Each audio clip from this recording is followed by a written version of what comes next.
narcissism is a word that's thrown around a Mm-hmm. lot. And I had a conversation the other day with somebody who read an article. They're like, Kevin, do you believe that hipsters are narcissists? I was reading an article that said all hipsters are narcissists. And I'm like, what? What? Where is You this can't coming from? categorize that. I'm like, isn't Yeah. hipster a fashion? It's like, Yeah. Yeah. why are we looking at fashion? We're at this point now, we're looking at fashion and saying it's narcissistic. I mean, it's like saying gothics are narcissists or metalheads are narcissists. That's not it at all. I think we have to be careful because I used to make videos, by the way, where some of them I would wear these glasses, which are prescription, right? And I Mm-hmm. remember I would get some comments. People are like, who wears glasses indoors? It helps with the glare of the light. And who wears glasses indoors? Only a narcissist. And again, it's like, Oh, okay, we're getting into people's fashion and we're calling that narcissistic. And so I like to make it clear with people, look, someone's fashion is not what makes them a narcissist. That's not what we're talking about. We're talking about right. somebody's treatment of other Morality. people, Yeah. how they Yeah. talk to people, how they treat Yeah. people. And when you think of it this way, it's like the people who were attacking people for wearing glasses or wearing a shirt or dressing like a hipster. Those ones that are attacking are the actual narcissists because there's So, something inside of them. They're like, oh my gosh, I got yeah. to say something because the way they're dressed, that's narcissism. That's that desire to put Right. somebody down because they're not like you. And it's really, you know, 100%. interesting thing. Well, when you really think about it, like them criticizing you, what does the narcissistic personality have to do? It has to invalidate those that are seeing through their denial. Bingo. Also, they want to categorize everything because uncertainty is a lack of control. So I got to control it. So all those people are that. So I know what I am. If you're that, then I'm not. It's also that. And what I always say is, being your authentic self is so triggering to a narcissist because what is narcissism? It's annihilation of the true self. So if Yes. you are being your true self and you're being free and authentic and wearing whatever the F you want to, they're They like, hate oh it. my God, no. It's Yeah. reflecting in me this image I have to uphold that you're not part of. You're wrong. Yes. Yes. Always. Yes. Yes. And that Right. image, and they're really offended. They're really Mhm. offended, and it really Oh bothers yeah. them. This is something that I Yeah. and I struggled with because most people coming out of an abusive relationship are like, why can't I can't be myself when I'm around them. Yeah. I have to be quiet. I have to not smile, not laugh, not share my thoughts. I just end up So this scary. and it's because Be your authentic. I always say to authenticity. my clients, like, Yeah. yeah, you have to be you regardless of them. Like when you're healing that unhealed empath wound or that codependent wound, it's can you be you regardless of them, meaning the world? If you Yeah. can't be you regardless of this person's opinion or, oh, I got to shrink myself for that, you're still in the cycle. If you can be totally bold and authentically you no matter what, pretty healed, pretty What's free. interesting, you're touching on something that's a pretty important part of healing. And that is, because people want to know sometimes, how do I get the narcissist back? Because when you're in a relationship where you're being beaten down and you're squashed down and demeaned and devalued, okay, how do I get them back? I think that's not really the challenge and it's not what you want. The real question is, how do you Be get you. yourself back? If How you you get want to yourself get back is how you you get want to them get the back. narcissist back, forget about them, get yourself back because in Yeah. these dynamics you lose yourself, you stop being authentic, Yeah. and it really does happen. There are lots of Yeah. people who come out of these relationships and suddenly they're like, why don't I like being around people anymore? Why do I have a hard time sharing my life with people? Well, because you were in this relationship where you were attacked for that. Get that back. Don't worry about getting the narcissist get back. Get you back. Get you back. Right. It's challenging for you. It's hard, but and at the end of the day, it's the only thing that will ever cause you to win. Getting yourself back. That's the win. That's the goal. Right. Right. Because the goal of the narcissist is for you to lose yourself and Ex- attach to them as an extension. So if you exactly. get yourself back, I always say shine as bright as you can. See, a lot of people who were born into families of narcissistic abuse, as you probably know, have an upper limits issue because every time they were happy or shiny, it'd be taken away from them. So they're afraid to be them. And then you start fearing the self, and then you start self-abandoning, because if I'm me, I get hated, rejected, I'm alone, I get to feel different. So Right. I'll abandon myself to line up with this. So the goal is to actually be you out loud, shine as bright as you can. That's Yes. getting back at the narcissist, but that's not even the intention. You'll No. see them start to shrink, because what happens is the projected shame they put on you, they now have to feel because you're not taking it, and they hate you. Right. That's the win. Yeah. Yeah. Love you, you're winning.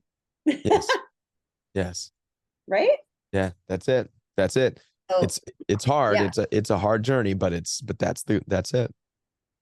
that is the Yeah. journey. And all those layers of all this conditioned self that we've had to belong, to be safe, all those coping mechanisms start to feel like prison when you start to awaken, and you have to upgrade them.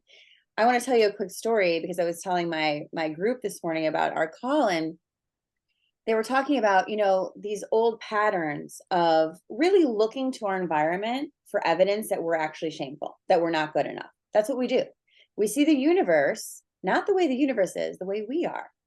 And what I was saying today is, try to be the reflection of the universe. I am worthy. I'm unconditionally loving. I am powerful. The universe knows your worth.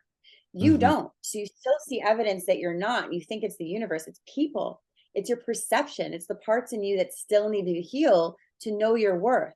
When we see outside of ourselves, oh, there's evidence that I'm not good enough, that's just a reflection of your own self doubt. The universe doesn't have any doubt of you. It created you perfect for your purpose.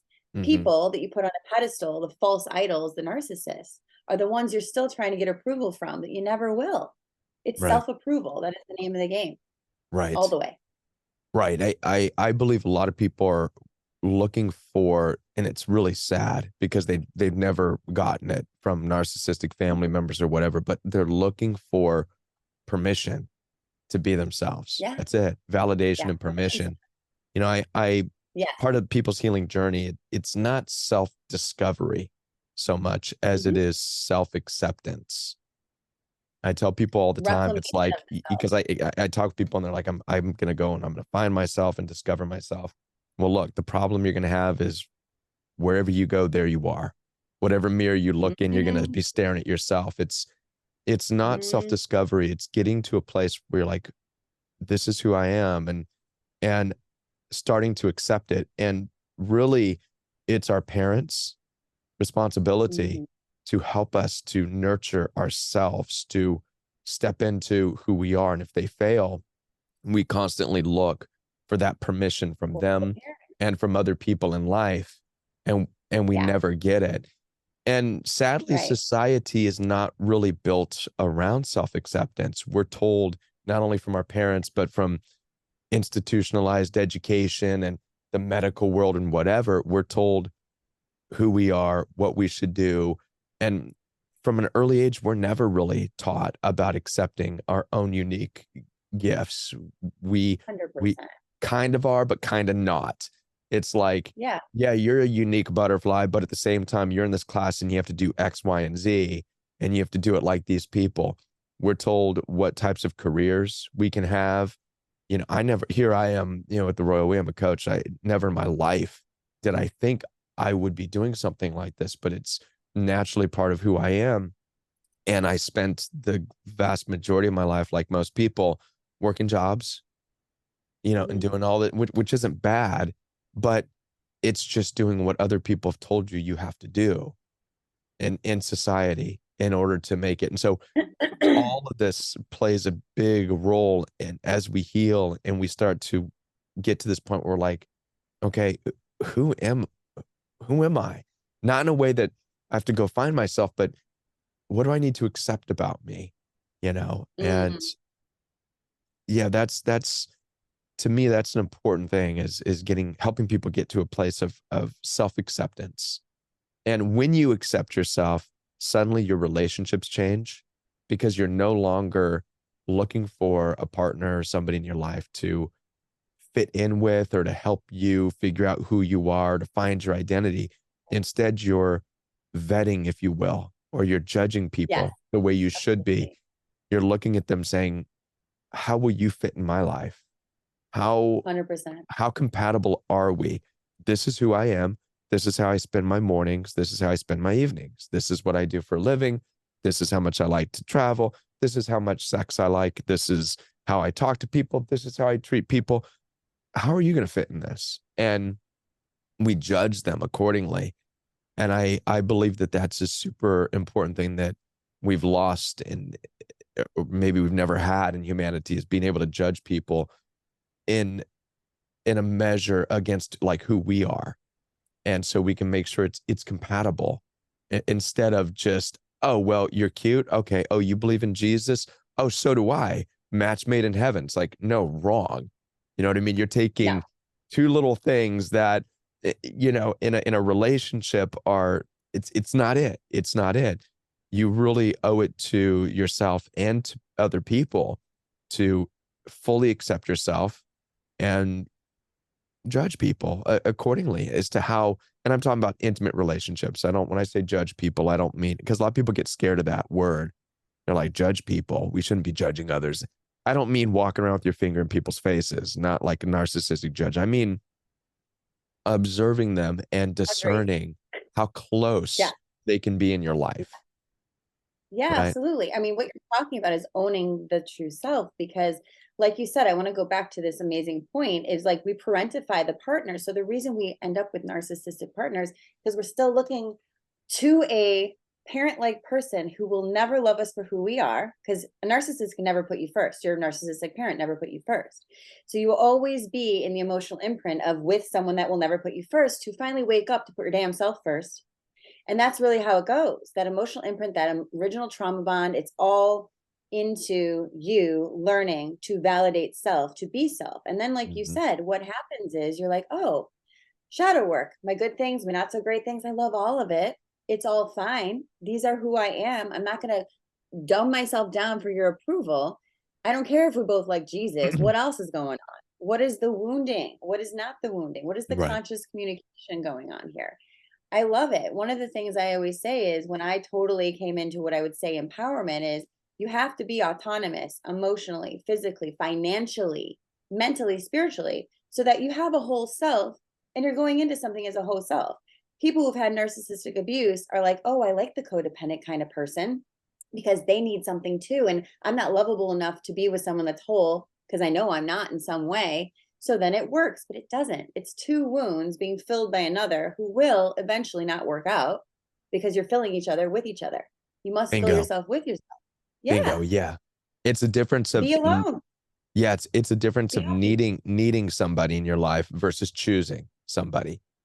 If you Amen. if you Exactly need right. somebody, you're in trouble. Or if a person needs you, you're in trouble. Oh, You want to be autonomous, yeah. as you said, autonomous to the point where Yeah. you're full and you're filled on your own, but you choose somebody because they help you go even further. They're adding to your your essence, and Potential. iron sharpens iron. That's it. Mhm. It's equally yoked. People want to know what's equally yoked. Okay, well, the biblical image of equally yoked is two oxen, two of the same Mhm. animals who walk the same, think the same, act the same. It's not an oxen and a goat. It's two of the Yeah. same creatures who learn to step and stride together, right? And so, yeah, it's important, but it comes from a place of self-acceptance first. So I really believe that people coming out of narcissistic abuse, it's kind of that wake-up call. Yes, it hurt. Yes, it's painful, but really it's meant to get you to a place of opening your eyes and realizing, wow, I've been searching for my validation, where I belong, and in all of these places when the whole time I need to reverse the tables. I need to accept Yes. me, and I need to start judging others or observing or discerning others to see how compatible are we? How equally yoked? Are we iron sharpening, or are they copper? Brass, what is it? And yeah, what's interesting is I think that when I share this with people, a lot of it just goes to show you just how society has structured itself and how people have not been really informed of their of of a healthier way to find relationships, because they'll look at this and they'll be like, yeah, but it's idealistic and you're never going to find anybody that's exactly like you. And and it's I almost mean, to like be honest, I don't society want feels anyone like beat. me. Yeah, well, it's almost like society feels beat down to a point where like, no, it's impossible. You know, it's impossible. You're not going to find anybody like, and everybody's got their problems and this and that. And I get that, but at the same time, yes, you can. It's not that hard. You know, you 100%. can, yeah, you can get to know people Mhm. and start to learn and observe, but it has to be based on who you are first. It has to be based on who You you know, are.